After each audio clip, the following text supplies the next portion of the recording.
Voici une édition spéciale Votre santé sur la COVID-19, un podcast du Centre intégré universitaire de santé et de services sociaux du Centre-Ouest de l'île de Montréal. Et bienvenue au balado Votre santé. Je suis votre animateur Sean McMahon qui vous rappelle que vous pouvez nous écouter et vous abonner sur www.ciuscentreouest.ca/balado, CIUSSS centreouest.ca/balado et nous trouver sur toutes vos plateformes de balado préférées comme Google, Apple, SoundCloud et iHeartRadio. Je suis ravi que vous soyez des nôtres pour un épisode très spécial parce qu'au sein du CIUS du Centre-Ouest de l'île de Montréal, il y a un édifice vraiment distinctif sur le chemin de la Côte-des-Neiges qui semble s'illuminer quand il est touché par les rayons du soleil. La maison de naissance est toujours un lieu d'espoir, mais particulièrement en ce moment, pendant cette période difficile de la pandémie de la COVID-19. En ce 5 mai, journée mondiale de la sage-femme, nous célébrons avec notre invitée Maïcha No, responsable des services de sage-femme à la maison de naissance Côte-des-Neiges. Maïcha, bienvenue, bonjour. Bonjour, Sean. Maïcha, honnêtement, je pense que plusieurs ne comprennent pas bien le rôle d'une sage-femme. Pouvez-vous nous en dire un petit peu plus sur ce que ce rôle signifie pour vous et aussi sur les services offerts à la maison de naissance où de 350 à 400 bébés naissent chaque année? Oui, exactement. Donc, les sages-femmes, c'est des professionnels de la santé qui sont formés, qui ont une formation universitaire spécifique pour suivre les femmes enceintes qui sont en santé. Donc, ici, à la maison de naissance Côte-des-Neiges, on est une des plus grosses maisons de naissance du Québec. Donc, on suit 350 à 400 femmes enceintes par année. Donc, les sages-femmes font vraiment tout le suivi du début de la grossesse, autour de 10 semaines, jusqu'à l'accouchement, puis le suivi postnatal avec le soutien à domicile pour les femmes dont la grossesse est normale. Donc, c'est vraiment un champ de pratique spécifique. Donc, on est une équipe de 15 sages-femmes à la maison de naissance et puis on suit en continuité. Donc, une femme enceinte qui appelle pour avoir une place à la maison de naissance, on va l'assigner à une équipe de 2 ou 3 sages-femmes. Puis, ces 2 sages-femmes-là vont la suivre au complet pendant sa grossesse, vont être présentes à l'accouchement puis faire le suivi postnatal. Et Maïcha, c'est certain qu'il y a beaucoup de choses qui ont changé depuis quelques semaines, depuis quelques mois. Comment les services habituels ont-ils changé en raison de la pandémie? L'élément principal, c'est qu'on ne fait plus d'accouchement à domicile. Donc, c'est une directive du ministère de la Santé pour que les maisons de naissance deviennent comme le lieu principal. Donc, les femmes, on leur offre plus le choix du domicile ou de la maison de naissance. Donc, on privilégie que tous les accouchements aient lieu à la maison de naissance, mais certaines femmes qui souhaitent accoucher à l'hôpital peuvent le faire aussi. L'autre chose qui est particulière, c'est qu'on ne donne plus de cours prénataux en personne. Donc, il y a des différents éléments qu'on a mis en place pour modifier notre offre de service, mais on essaie de limiter le plus possible la circulation de monde à la maison de naissance. Donc, on offre le même calendrier de rencontres, c'est-à-dire qu'il y a à peu près 10 consultations prénatales comme il y avait avant, mais il y en a 6 en personne, puis 3 ou 4 qui sont par Zoom. Donc, on utilise maintenant une plateforme sécurisée de Zoom Télésanté pour faire nos consultations prénatales et postnatales. Puis, il y a un certain nombre de consultations qui sont sur place à la maison de naissance. Puis, avant, les partenaires ou l'autre parent étaient bienvenus à la maison de naissance avec tous les enfants aussi. Maintenant, c'est plus possible. Donc, c'est les femmes enceintes doivent se présenter seules à leur suivi de grossesse et seules dans la période postnatale aussi. Donc, le seul moment où il peut y avoir une personne significative pour la femme, c'est au moment de l'accouchement.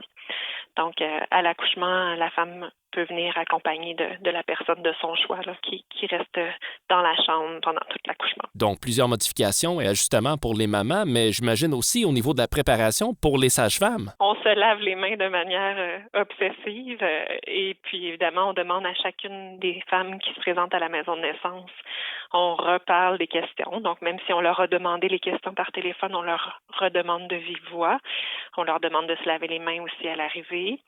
Puis, les sages-femmes portent un masque en tout temps, donc lors des consultations, parce que c'est pas possible quand on fait une palpation ou qu'on mesure la croissance de l'utérus, c'est difficile de le faire à 2 mètres de distance. Donc, il faut qu'on mette nos mains sur les bedons des mamans. Puis, pendant l'accouchement, c'est la même chose aussi. Donc, les sages-femmes vont porter masque, visière et jaquette pendant l'accouchement. Wow, il y a beaucoup d'éléments, c'est incroyable. Mais Maïcha, parmi tous les aspects négatifs de cette pandémie, il y a quand même même eu des éléments positifs au sein de notre CIUS, notamment la manière dont certaines pratiques se sont améliorées ou même les nouvelles possibilités technologiques qui ont été mises en lumière, n'est-ce pas? Oui, tout à fait. Même, donc, en fait, on a installé vraiment la plateforme de télésanté. Fait que ça, c'est vraiment une optimisation intéressante parce que tout à l'heure, je vous ai parlé un peu du suivi prénatal, mais dans le suivi postnatal, on avait l'habitude d'aller 3 ou 4 fois à domicile dans les 2 premières semaines de vie. Maintenant, on n'y va qu'une seule fois parce qu'on essaie de limiter la circulation dans les domiciles des parents, mais on utilise la plateforme Zoom, donc c'est plus facile pour la sage-femme de soutenir l'allaitement, de voir comment le bébé prend le sein. Est-ce que donc on est plus en mesure de faire des conseils personnalisés qui font une différence significative pour les femmes. Fait que c'est très, très apprécié. L'autre chose, c'est qu'on a accès à nos partenaires de manière beaucoup plus rapide. Donc, on travaille en collaboration avec les obstétriciens de la salle d'accouchement. Et depuis le début de la pandémie, on a mis en place des systèmes de consultation par courriel. Donc, ça va vraiment très bien. Donc, on reçoit des réponses plus rapides. On reçoit vraiment des réponses à nos questionnements qu'on a qui nous permettent de mieux accompagner puis d'offrir un suivi sécuritaire pour les femmes. Fait que ça, on est très content de ce que ça donne. L'autre chose aussi, c'est que on a aussi décidé de soutenir nos collègues du programme jeunesse, donc les infirmières du programme jeunesse qui font les visites à domicile pour les femmes qui ont accouché dans un hôpital de Montréal, mais qui habitent le territoire du CIUS. Eh bien, il y a beaucoup de ces infirmières-là qui ont été délestées en CHSLD, donc on a changé de lieu de travail. Donc, les sages-femmes, 4 sages-femmes de l'équipe on a décidé qu'on allait soutenir les infirmières dans leur suivi postnataux à domicile. Donc, on fait beaucoup à peu près la moitié là, des suivis postnataux en ce moment. Fait que c'est quelque chose de très novateur. Ça s'était jamais vu au Québec, là, des sages-femmes qui soutiennent une équipe d'infirmières du programme jeunesse. Puis c'est très, très, très intéressant les collaborations que ça donne. Il y a même d'autres CIUS qui nous ont emboîté le pas aussi. Fait que on a donné c'était visionnaire. Fait que ça, on est très fiers de cette collaboration-là aussi.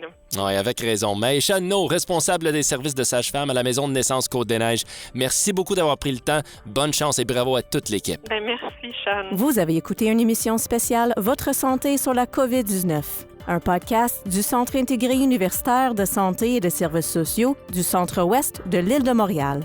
Abonnez-vous à www.ciuscentreouest.ca/balado ou sur votre plateforme de balado-diffusion préférée.